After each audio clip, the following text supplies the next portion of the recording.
Shares the latter half of this section. The next speaker is Mr. Sano from Kyushu University, and he's going to talk about the proposal and verification of novel particular propagation simulation method by finite element method. So please. Thank you for Mr. Chairperson. I'm Tema Sano from Kyushu University. I'll talk about proposal and verification of novel fatigue crack propagation simulation method by finite element method. Fatigue failure under hydrogen environment is a problem.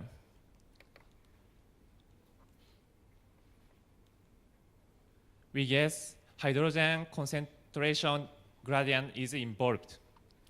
We need to elucidate how hydrogen acts on fatigue failure. In observable facts, we can observe mechanical behavior and hydrogen distribution on surface. But in true nature, we need of simulation for observing in material interior.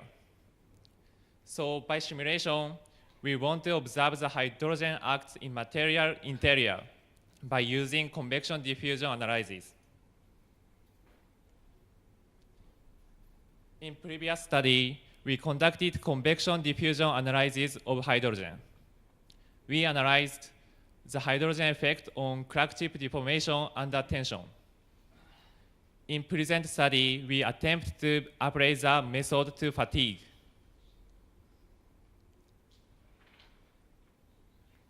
There are three requirements to simulate the hydrogen effect on fatigue. First, convection diffusion of hydrogen.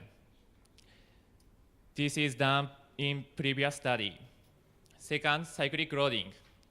This means loading and unloading. Third, crack propagation. For fatigue, we absolutely need to simulate crack propagation phenomenon. How to propagate the crack? This is crack shape of the analysis model we used. This is crack chip shape. Crack chip shape is special. Crack chip shape has curvature. Reason for crack chip shape.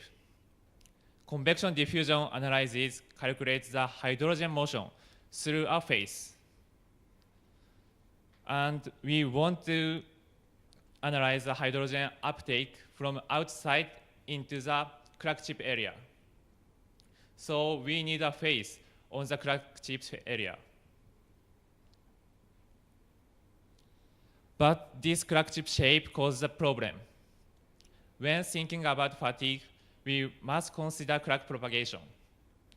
This is crack chip shape. Crack chip has curvature. In this case, we can use the previous analysis method of convection diffusion. As this propagates, crack chip shape becomes like this. Crack chip has no curvature. In this case, we cannot use the previous analysis method of convection diffusion. So for using the previous analysis method, we propose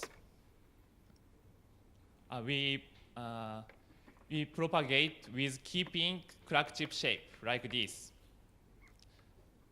In this case, as long as crack propagates, remodeling is required for each cycle to obtain the special crack chip shape. This is very tough. We want to propagate crack like this, but we can't. So instead of this, we propose this method. We don't propagate the crack. We move except the crack, for example, plastic zone, in opposite direction of crack propagation. By using this method, we can analyze the crack propagation without propagation.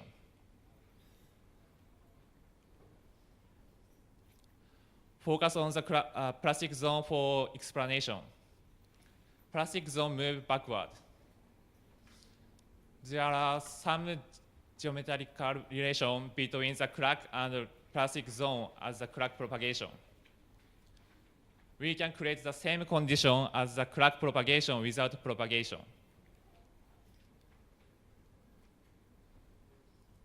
How to move except the crack? We move deformation. We reproduce the deformation of the model by displacement. We apply the remote stress to the model. The model deforms. At that time, we output displacement data of all nodes and move displacement data and input the model. We can move except the crack by moving displacement. How to move displacement data? Select a target node to move. Select a point moved by delta A from the target node. Find nearest 3 points. Interpolate displacement of that point from the 3. Give the displacement to the target node. Perform at all nodes. The explanation of proposed method is over. We analyze separately 3 cases for fatigue analysis. First, convection diffusion of hydrogen. We analyze convection diffusion of hydrogen under the same condition as in previous study and confirmed the result. Second, cyclic loading. We analyzed loading and unloading with FEM and confirmed the result. Third, crack propagation. We performed the proposed crack propagation method. This slide shows model and material property we used.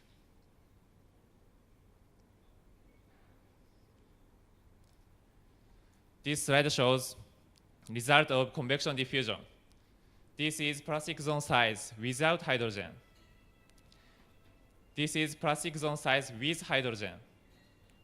This is distribution of hydrogen concentration near the crack chip. The plastic zone size is reduced by hydrogen effect. This slide shows result of cyclic loading. These are equivalent plastic strain distribution at the crack chip. Loading, further loading, unloading. These are hydrostatic stress distribution. Loading, further loading, unloading.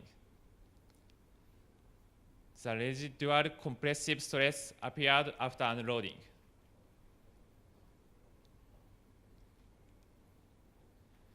This slide shows result of crack propagation by proposed method. This is the plastic zone by remote stress. This is the plastic zone by proposed method. The present method successfully showed the same plastic zone.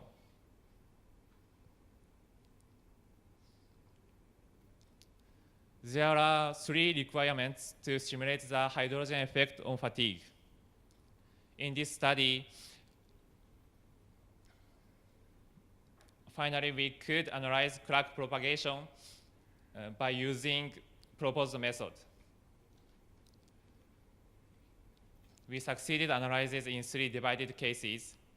In future, we want to conduct coupled analysis of these 3. And we attempt to analyze influence of various elements on fatigue crack propagation. Thank you for listening. Thank you very much. So we have enough time for discussion and questions from the audience. Yes, please. Thank you for this presentation. Just a small question. When doing the numerical simulations, the mesh, how it was done, actually, to capture that propagation of the crack, or you are moving actually the plastic zone. How do you the mesh? We didn't mesh. There is sliding the mesh, moving the mesh. Oh, mesh is same mesh we use every time. It's not moving the crack. You have to the plastic, you're changing the most plastic. If you get smaller, like in that zone. To mesh, yes. Did you do convergence study? How do you know that it works? Because it's a tip. No. Yes. We have to adjust on that zone. The mesh is a little bit big. This area? No, this area. That's on the tip, on the curve. Out. You are using it somehow. Software. I use Mac. Your question is always a collective. It is very fine-ish. Then if it's backward, then fine-ish must, I would say, in front of the collective. So that's not so nice, right? That is your question. Probably in this state, we don't consider. Therefore, the plastic shape is strange because of the effect of the no limit. Therefore, he just said that no limit. That's the problem. We must improve this one. Okay. Thank you. Thank you. There is something I don't understand. You show the variation of the plastic zones according to time and water. I'm just fitting out this. How is this fitting the results, or do you have a law? You have a consistent law that you average with comment or something with the idea that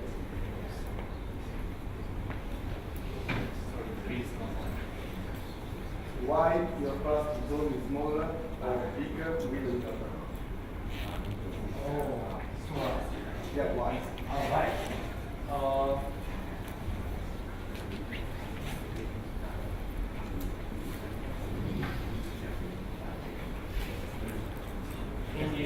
In this analysis, we change the young module. So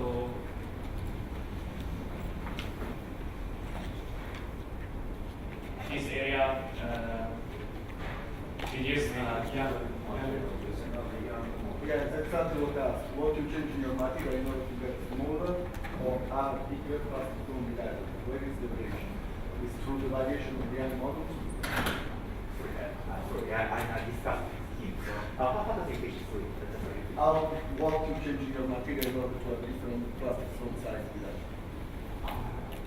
So, one is the absolute young model, right? So, young models and also I suppose you are changing the yield size and but they are not changing the average. Can we have discussion? Yeah. One more question? Want another question? Yeah. Because I was talking to this guy. Okay, please. We talked about other things. I'm sorry for that. But I think they move the mesh entirely by keeping the displacement, and they never relax the mesh again. So they lose equilibrium, but they are confident that it's working anyway. This is an unstable process, and you must change the mesh. Yeah. Right. For like 40 years, we have been using this meshes fixed with a crack tip, and you move the material. And if you have plasticity, you have to move the plastic deformation with it. But then it's always in equilibrium. If you move the entire displacement, and then you take another step, I think you should have relaxed the nodes when you have moved them. Yes. That wouldn't be steady state is okay because it's constant. So when you get the converging solution, and that's it. But you have a transient at the same time. So that's a little bit tricky or a little bit strange. Thank you. Okay, shall we move on to the next presentation? Thank you very much. The next presentation is also from Kyushu University. Mr. Kumamoto is going to talk about strain rate sensitivity of microstructural damage evolution in a dual phase steel pre-charged with hydrogen. So please. Thank you for introduction, Professor Toda. My name is Tsubasa Kumamoto. I'm a master course student in Kyushu University. Today, I'd like to talk about strain rate sensitivity of microstructure damage evolution in a dual phase tube pre-charged with hydrogen. Recently, due to environmental problems such as global warming, automobile requires the reduction of weight and the impact safety. Since DPST has a hard martensite phase and soft ferrite phase, it possesses an excellent strength ductility balance. In the research field of high-strength steel, hydrogen embrittlement is one of the most important issues. Numerous mechanisms have been proposed to account for hydrogen embrittlement. For instance, HED mechanism and help mechanism and Hisshu mechanism, etc. According to Koyama's study, in DPST, hydrogen assisted damage nucleation and damage growth through these hydrogen embrittlement mechanisms. In addition, the strain rate must be an important factor. In the previous study, Toshida and Takai investigate the effect of strain rate in paratic steel. As shown in this graph, relative reduction of area is decreased at the strain rate below the order of 10 to minus force per second. Also in this study, that it is possible that the change of strain rate has a critical effect on damage evolution because the strain rate affects the time hydrogen diffusion and segregation at the damage tip. Therefore, we aim to clarify the strain rate sensitivity of micro damage evolution behavior in a ferrite martensite dual phase steel pre-charged with hydrogen. From next slide, I will show you experimental procedure. As a material, we use the ferrite martensite dual phase steel. Chemical composition and sound mechanical treatment are shown here. On the upper right side, the optical micrograph of intercritically annealed specimen. The ferrite and martensite appear as white and black respectively. The martensite fraction is measured to be 52%. And hydrogen precharging was performed at the condition shown here, and hydrogen content measured to be 0.145 mass ppm. And tensile testing were carried out at strain rate of 10 to minus second and 10 to minus force per second at room temperature with and without hydrogen precharging. Here I will show you how to perform the damage quantification experiment. As shown upper right side, during the tensile test, we capture the optical image to measure the local strain on the specimen measured by DIC, digital image correlation method. And then we obtain the image near the center of fractured specimen. From binarized image, we measure the damage area fraction and damage number density, and calculated average damage size, which is damage area fraction divided by damage number density. Finally, plotting these data against the corresponding local strain, we can create damage evolution curve. From next slide, I will show you results. There are the nominal stress and nominal plastic strain curves and the local strain map on the specimen obtained by DIC method. As you can see, the elongation to failure deteriorates at strain rate of 10 to minus force per second with hydrogen precharging. And lowering the strain rate does not affect the uniform elongation, but reduces the local elongation. Here, I will show you fractography. The enlarged photos show were taken in the location indicated by arrows. The fracture surface of all specimens were covered by dimples. Hydrogen reduced elongation by ductile mechanism at strain rate of 10 to minus force per second. So the plastic damage initiation resistance and the plastic damage growth arrestability are important. This slide, I will focus on damage evolution. The two graphs show the damage area fraction and the damage number density. The red triangle indicates the strain rate of 10 to minus force per second with hydrogen precharging. As you can see, the damage area fraction was increased at lower local strain, 45%.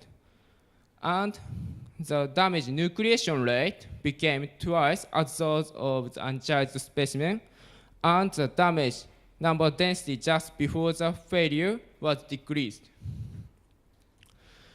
On the right graph shows the average damage size, which is damage area fraction divided by damage number density. This parameter is most important to discuss the damage growth.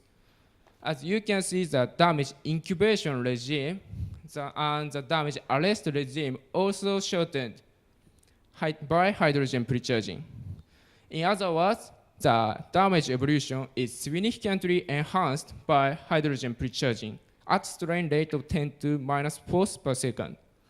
On the other hand, at strain rate of 10 to minus second, this damage evolution curve were almost same as those of uncharged specimen. In other words, the enhancement of damage evolution by hydrogen precharging does not occur at strain rate of 10 to minus second. In order to discuss the effect of strain rate, we performed microstructure analysis. The three images show the damage near the 30% local strain in damage arrest regime. As you can see, the damage were observed in mostly martensite grain, and damage tip were blunted by plastic deformation in surrounding ferrite matrix. Therefore, the constant average damage size indicates the plasticity of ferrite is a factor controlling the damage arrest capability. From the next three images show the damage near the fracture surface in damage growth regime. This is a further deformed region. The damage were enlarged to the along the tensile direction. This fact also supports the plasticity of ferrite is a factor controlling damage arrest capability.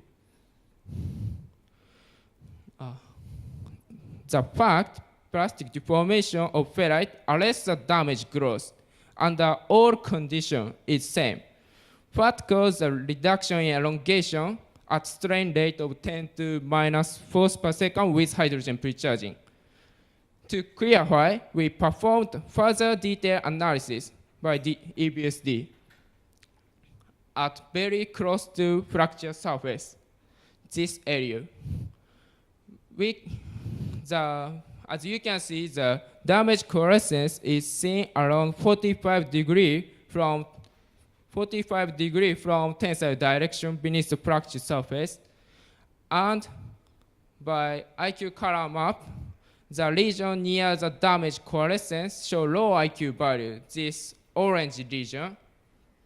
And this tendency also recognized in ECCI. This means strain localization. Therefore, the deterioration of damage arrestability can be caused by a reduction in the critical strain for damage coalescence owing to help mechanism. In discussion, we consider two factors causing the strain rate sensitivity of hydrogen-assisted damage evolution. The first factor is increase the damage number density at given strain through martensite cracking by hydrogen precharging.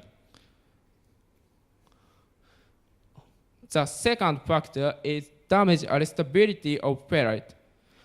As mentioned above, we observed damage coalescence and near the coalescence show low IQ value. And the damage number density just before the failure was decreased. This means the easily damaged coalescence owing to help. This fact can cause the deterioration of damage arrestability in ferrite. These behaviors depend on hydrogen diffusion kinetics. So resulting in strain length sensitivity is appeared.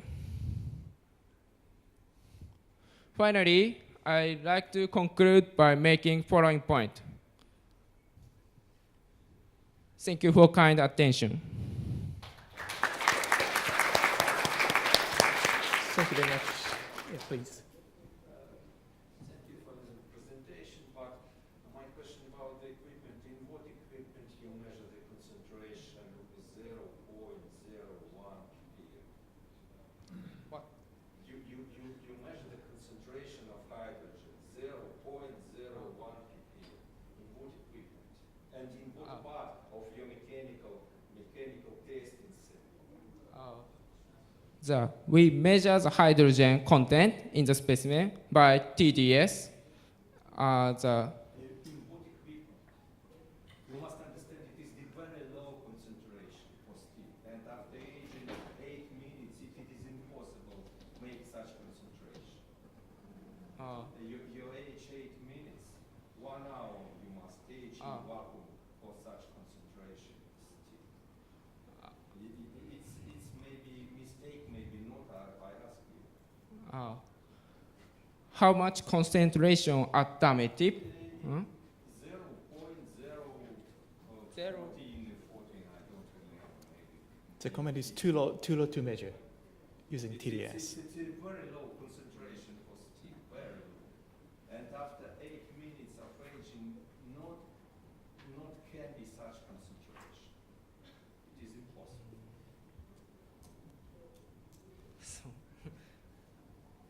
I think hydrogen can diffuse at the damage tip. Thank you. Thank you for Any comment. other questions? Yes, please. Kind of missed how you statistically analyze your damages. How based on what measurements you calculated the number of the damage and the rate of the damage formation. If you go back to your here, Yes. you're talking about damage number density and damage rate fraction. What is the damage? What you consider as damage, and how you measure them? We measure the damage. The damage area fraction is So whatever point which is you have a void or a something like crack, overall area of your sample is considered as damage. Huh? What about the subsurface ones if you have? we calculate for damage the void and the cracking the interface. Just finalize. Yeah. Principal, please. So, now you're worried about the subsurface. This material specimen was first cut as shown above. Therefore, all damage is measured in the material interior. There was all subsurface actually. Then, as you said, hole damage, such as void and crack or any hole, are defined as a damage. Then I finalize the clinical evaluation. One more short question. If no, let's thank the speaker again. Thank you.